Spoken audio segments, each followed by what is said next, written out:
Backlog तुम्हारा drawback था, तुम्हारा डिसएडवांटेज था, बट अगर तुम इस स्ट्रेटेजी को फॉलो करते हो तो वो तुम्हारा एडवांटेज बन जाएगा। कैसे समझना? तो भैया हम तो फिर दूसरों से पीछे छूट जाएंगे, हमारा सिलेबस तो 3 महीने बाद खत्म होगा। नहीं होगा 3 महीने बाद खत्म। मैं तेरे को गारंटी देता हूं नवंबर दिसंबर तक तू, तेरा कितना भी बैकलॉग होगा, तू कितना भी पीछे है, तूने कभी भी प्रिपरेशन स्टार्ट की है, इन लोगों की बराबरी करेगा। बस इस स्ट्रेटेजी को तुझे फॉलो करना होगा। मैं अभी 15 घंटे पढ़ने का दम नहीं है, इन छोटे छोटे चैप्टरों को कवर करने का दम नहीं है, तुम बड़ी किताबों को पढ़ने का और इतने बड़े सपने को पूरा करने का तुम्हें कोई हक नहीं है। Hello everyone, once again welcome back to my YouTube channel. I am Sudhanshu, currently second year MBBS student at government medical college. And 2023 में मैंने नीट एंड जेईई मेंस दोनों ही एग्जाम को क्रैक किया है और मेरे इस एक्सपीरियंस के बेसिस पे आज की इस वीडियो में परफेक्ट वो टॉपर की स्ट्रेटेजी बताने वाला हूं, जिसको यूज कर तुम 1 महीने के अंदर अंदर इस बैकलॉग का दी एंड कर दोगे। तुमने सुना होगा कई सारे ऐसे टॉपर्स होते हैं जिनके 11th पूरा बैकलॉग होता है और बहुत ही ज्यादा बैकलॉग होता है, बट उसको कम टाइम में वो प्रोडक्टिवली कवर कर एक बेस्ट रैंक नीट के एग्जाम के अंदर लेके आते हैं। और वही स्ट्रेटेजी आज की इस वीडियो में मैं तुम्हारे साथ शेयर करने वाला हूं कि ऐसी कौन सी प्लानिंग को अपन यूज करें, ऐसे कौन से तरीके को अपन यूज करें, किस तरह से अपना टाइम मैनेज करें कि करंट सिलेबस भी अपन अच्छे से खत्म करते जाए और बैकलॉग को भी अच्छे से खत्म करते जाए और एक परफेक्ट टाइम पर अपन अपने बैकलॉग को कंप्लीट कर दे, जिससे अपन नीट 2026 में एक बेहतरीन रैंक लेकर आ सके। तो बिना किसी देरी के वीडियो को स्टार्ट करते हैं। अगर इस चैनल पर नए हो तो चैनल को सब्सक्राइब कर देना और वीडियो को एक लाइक जरूर कर देना। साथ ही डिस्क्रिप्शन बॉक्स में टेलीग्राम चैनल की लिंक दे रखी है, जिसको भी जाकर ज्वाइन कर लेना। वहां पर बहुत ही इंपॉर्टेंट स्टडी मटेरियल और अपडेट्स तुम्हें नीट के रिगार्डिंग मिलती रहती है। सबसे पहले अपन ये समझेंगे कि रीजन क्या है बैकलॉग बनने का, क्योंकि जब तक अपन को रीजन पता नहीं पड़ेगा अपन बैकलॉग को कवर नहीं कर पाएंगे। और जब अपन को रीजन पता पड़ जाएगा तो उस रीजन को कैसे इंप्रूव करना है, क्या उसका सोल्यूशन है, वो मैं तुमको बताऊंगा। तो सुनो मेरी बात, सीधी सी बात यह है, बैकलॉग क्यों बना? क्योंकि हमने शुरुआत के दिनों में मक्कारी की, हमने कम पढ़ाई की, हमने अपना टाइम वेस्ट किया, हमने सोशल मीडिया ज्यादा चलाया, हमने रील्स ज्यादा स्क्रॉल की, जिस कारण से हमारा बैकलॉग बनता गया। या फिर हो सकता है कि कुछ लोगों ने नीट की प्रिपरेशन लेट स्टार्ट की हो। जिन लोगों ने लेट स्टार्ट की है या अभी अभी इसी महीने में स्टार्ट की है, उनके लिए एक मास्टर स्ट्रेटेजी मैं वीडियो के एंड में बताने वाला हूं, तो वीडियो को लास्ट तक जरूर देखना। और तुम लोग जिन्होंने प्रिपरेशन तो सही टाइम पर शुरू की थी बट अब बैकलॉग बन गया है, तो सुन भाई, अगर रायता फैलाया तूने है तो उसको समेटना भी तुझे ही है। अगर तूने टाइम वेस्ट किया है, तूने मक्कारी की है, तो अब दूसरों से तुझे ज्यादा मेहनत करनी होगी और कर सकता है ज्यादा मेहनत। और अगर रोज के 15 से 16 घंटे पढ़ सकता है तो ही इस वीडियो को देखना। और रोज के अगर 15-16 घंटे पढ़ने की मेहनत है, अगर तेरे में दम है, तो मैं तुझे लास्ट में एक एडवांटेज भी बताऊंगा इस मेहनत को करने का। साथ ही तेरा बैकलॉग भी कवर हो जाएगा, तो एक तीर से 2 निशान लगेंगे। बट सबसे पहले कमेंट बॉक्स में तुम सब में से जो लोग इस वीडियो को देख रहे हो, मेरी स्ट्रेटेजी को फॉलो करने के लिए तैयार हो और अगले 1 महीने 2 महीने के लिए 15 से 16 घंटे मेहनत करने के लिए तैयार हो अपने बैकलॉग को खत्म करने के लिए, वो कमेंट बॉक्स में जाकर लिखो कि हाँ भैया मैं तैयार हूं अपने बैकलॉग को कवर करने के लिए और नीट 2026 में अपना सिलेक्शन पक्का करने के लिए। तो सबसे पहले समझते हैं कि अभी तुमने जो ये डिसीजन लिया कि हाँ मेरा बैकलॉग हो गया और मुझे कवर करना है, तो ये परफेक्ट टाइम है बैकलॉग कवर करने का। क्यों? क्योंकि अगर तुम नवंबर और दिसंबर से पहले अपने बैकलॉग को कवर नहीं करोगे तो ये तुम्हारे लिए बहुत ही बड़ा एक खतरा बन जाएगा। क्योंकि नवंबर दिसंबर वो टाइम है जब अपन को पिछली चीजों को रिवाइज करना शुरू कर देना होता है, क्योंकि जो तुम बहुत पहले पढ़ते हो वो चीजें इतने टाइम में भूलते जाते हो।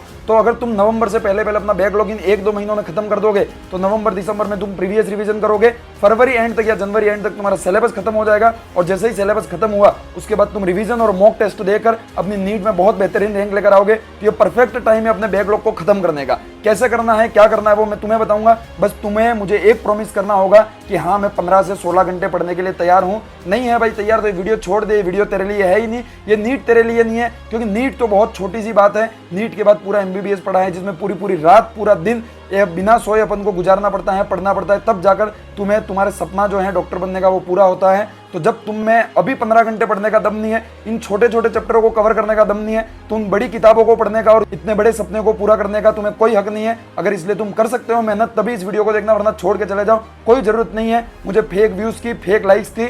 अगर मैं ये चाहता हूं कि जितने लोग इस वीडियो को देख रहे हैं, जितने लोग इस स्ट्रेटेजी को फॉलो कर रहे हैं, उन्हें कुछ ना कुछ बेनिफिट होना चाहिए और उनका नीट में सिलेक्शन होना चाहिए। अब सुनो, अगर बैकलॉग को क्लियर करना है तो अपना टाइम मैनेजमेंट बहुत ही बेहतरीन होना चाहिए और एक बेस्ट टाइम टेबल मैं तुम्हें इस वीडियो में बताने वाला हूं। अगर तुम्हारा कितना भी बैकलॉग है, तुम इस टाइम टेबल को फॉलो करते हो, वो बैकलॉग 1 महीने के अंदर अंदर खत्म हो जाएगा।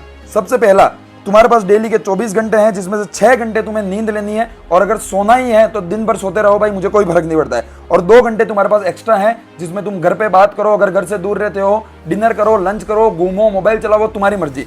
बट इन 8 घंटों के अलावा कोई भी चीज पढ़ाई के अलावा तुम्हारे दिमाग में नहीं आनी चाहिए। बाकी के जो 16 घंटे हैं वो 16 घंटे पूरे पढ़ाई में देने, और जब पूरे 16 दोगे तो मुश्किल से 12-13 घंटे इफेक्टिवली निकल कर आएंगे। अब इन 16 घंटों को कैसे डिवाइड करना है समझना। 6 से 7 घंटे तुम्हें डेली के लेक्चर देखने हैं, 2 घंटे डेली जो लेक्चर में पढ़ाया उसका रिवीजन करना है, 3 घंटे डेली जो पढ़ाया उसी टॉपिक के ऊपर क्वेश्चन प्रैक्टिस करना है, 1 घंटा फिजिक्स, 1 घंटा केमिस्ट्री, 1 घंटा बायो। और इतना करने के बाद भी तुम्हारे पास 4 से 5 घंटे बच जाएंगे। अब इन 4 घंटों को अपन को देना है अपने बैकलॉग को कवर करने के लिए। अब तुम्हारे दिमाग में ये डाउट आएगा कि हमारा तो बहुत कम बैकलॉग है या फिर हमारा बहुत ज्यादा बैकलॉग है, तो हमें किस तरह से कवर करना चाहिए। क्या वन शॉट लेक्चर देख लें, क्या हम पूरे डिटेल लेक्चर देखें, तो वो मैं तुमको क्लियर करूं। अगर तुम्हारा बैकलॉग 30 लेक्चर से कम का है तो तुम्हें डिटेल लेक्चर देखने चाहिए। डेली का एक लेक्चर देखो जिसमें 2 घंटे लगेंगे और रिवीजन और क्वेश्चन प्रैक्टिस में 2 घंटे लगेंगे। इस तरीके से अगर 30-40 लेक्चर का बैकलॉग है तो तुम 1 महीने के अंदर अंदर आसानी से कवर कर लोगे। 30 दिन 30 लेक्चर खत्म। साथ ही सैटरडे संडे जिस दिन कोचिंग की क्लासें नहीं रहेंगी तब तुम देखोगे तो 30-40-45 लेक्चर का बैकलॉग तुम इस तरीके को यूज कर सकते हो डिटेल लेक्चर देखकर। अगर उससे ज्यादा का लेक्चर का बैकलॉग है तो तुम्हें वन शॉट यूज करनी चाहिए। वन शॉट कैसे यूज करना चाहिए समझना। 1 या 2 दिन तुम्हें लगेंगे लेक्चर को देखने के। अगर बड़ा चैप्टर है तो 2 दिन लग जाएंगे, अगर छोटा लेक्चर है तो 1 दिन लग जाएगा। 4-5 घंटे में एक वन शॉट खत्म होता है, या फिर बड़ा चैप्टर है 7-8 घंटे में। 2 या 1 दिन के अंदर तुम लेक्चर देख लो, 1 दिन के अंदर पूरा थ्योरी रिवीजन कर लो और 1 दिन के अंदर पूरी क्वेश्चन प्रैक्टिस कर लो। इस तरीके से तुम 3 से 4 दिन के अंदर अंदर किसी भी चैप्टर को खत्म कर दोगे तो मुश्किल से 8-10 चैप्टर बैकलॉग होंगे। तो अगर 4 दिन भी लग रहे हैं तो तुम 30-40 दिन के अंदर अंदर पूरा बैकलॉग खत्म कर दोगे और 1 महीने में तुम्हारा बैकलॉग खत्म हो जाएगा। इस बात की गारंटी मैं लेता हूं। बस तुम्हें करना होगा, बोलने से कुछ नहीं होगा, और तुम तब करोगे जब मुझे कमेंट बॉक्स में प्रॉमिस कर जाओगे। क्योंकि जब तुम खुद लिखते हो किसी बात को तो वो बात तुम्हारे माइंड में हिट करेगी हमेशा, और तुम मोटिवेटेड रहोगे उस काम को करने के लिए कि हाँ मैंने भैया से प्रॉमिस किया है, मुझे ये काम करना है। और इस तरीके से तुम अपने बैकलॉग को खत्म कर सकते हो। और अब मैं तुम्हें उस मास्टरी स्ट्रेटेजी की बात करने वाला हूं जिसको मैंने वीडियो के स्टार्टिंग में तुम्हें बताया कि अगर तुमने प्रिपरेशन अभी स्टार्ट किया, कुछ दिनों पहले स्टार्ट की है, तो हमें किस तरीके से अपने बैकलॉग को खत्म करना है, किस तरह से अपनी प्रिपरेशन करनी है। तो अगर तुमने अभी प्रिपरेशन स्टार्ट किया तो 2 डाउट तुम्हारे मन में होंगे कि क्या हम बैच के लेक्चर 1 से पढ़ना शुरू करें या फिर जो अभी चल रहा है उसी को पढ़े और हम पीछे का पीछे का जो बैकलॉग है उसको कवर करते जाए। तो मैं तुम्हें सजेस्ट करूंगा स्टार्ट फ्रॉम लेक्चर 1, क्योंकि शुरुआत में क्या पढ़ाया भाई, बेसिक मैथमेटिक्स तेरे को नहीं आती है, तेरे को इलेक्ट्रोस्टैटिक्स कैसे समझ में आएगी। तो इतना तो कोई होशियार है नहीं, तेरे को डायरेक्ट इलेक्ट्रोस्टैटिक्स समझ आ जाएगी बिना एमएलएम और बिना वर्क एनर्जी पावर पढ़े। तो सीधी बात यह है लेक्चर 1 से देखना शुरू करो। तो भैया हम तो फिर दूसरों से पीछे छूट जाएंगे, हमारा सिलेबस तो 3 महीने बाद खत्म होगा। नहीं होगा 3 महीने बाद खत्म। मैं तेरे को गारंटी देता हूं नवंबर-दिसंबर तक तू तेरा कितना भी बैकलॉग होगा, तू कितना भी पीछे है, तूने कभी भी प्रिपरेशन स्टार्ट की है, इन लोगों की बराबरी करेगा। बस इस स्ट्रेटेजी को तुझे फॉलो करना होगा। अब क्या स्ट्रेटेजी है समझना। अब तुम्हें साथ टेस्ट जो हो रहा है बैच में वो तो नहीं दे पाओगे, बट जो पहले टेस्ट हो चुके हैं उनको तो दे पाओगे। तो समझना अब क्या स्ट्रेटेजी है। तुम्हें हर 14 दिन में लगभग एक टेस्ट देना पड़ता था, ऐसा मान लो आइडियली, बट अब तुम्हारा बैकलॉग है तो वो तुम्हें 10 दिन के अंदर अंदर देना है। कैसे?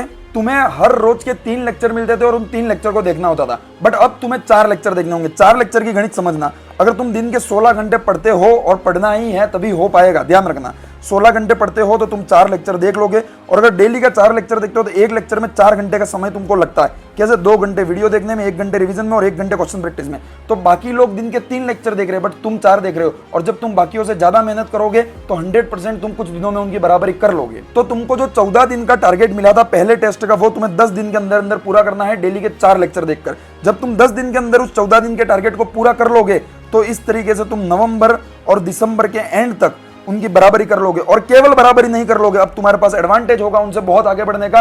बैकलॉग तुम्हारा ड्रॉबैक था, तुम्हारा डिसएडवांटेज था, बट अगर तुम इस स्ट्रेटेजी को फॉलो करते हो तो वो तुम्हारा एडवांटेज बन जाएगा। कैसे समझना। बाकी लोग अभी भी वो 10 से 12 घंटे की मेहनत कर रहे हैं, बट तुम्हारी अब आदत पड़ चुकी है पिछले 2 महीने से 16 घंटे मेहनत करने की। और जब वो आदत पड़ चुकी है तो उसको छोड़ना क्यों है, बने रहने दो उस आदत को, क्योंकि जब वो आदत बनी रहेगी तो मैं तुम्हें बता रहा हूं कि जब लास्ट के टाइम पर तुम दूसरे लोगों से 2-2, 3-3 चैप्टर ज्यादा रिवाइज कर लोगे, एक मॉक टेस्ट ज्यादा दे लोगे, क्योंकि तुम्हारी आदत पड़ गई है 16 घंटे ज्यादा मेहनत करने की। जब बाकी के लोग 3 लेक्चर देख रहे हैं तो तेरी आदत पड़ चुकी है 4 लेक्चर देखने की, और वो 4 लेक्चर देखने की कुछ एक्स्ट्रा मेहनत करने की जो आदत है वो तुझे दूसरों से आगे ले जाएगी और नीट में एक बेहतरीन रैंक लाकर देगी। इस बात की चैलेंज मैं लेता हूं। तो भले तूने प्रिपरेशन लेट स्टार्ट की है, बट ये प्रॉमिस मुझसे कमेंट बॉक्स में करके जाना कि तूने प्रिपरेशन कितनी भी लेट शुरू की है, बट तू यहां से उस लेवल की मेहनत करेगा कि बाकी लोगों से आगे निकल के मुझे बताएगा। और बस तुझे किस तरह से बढ़ना है, किस तरह से उनसे आगे निकलना है, किस तरह से एक्स्ट्रा मेहनत करनी है, वो मैंने तुझे बता दिया। बस इसको फॉलो तुझे करना है। आज की इस वीडियो में इतना ही, मिलते हैं अगली वीडियो में। Thank you very much, all the very best, bye bye.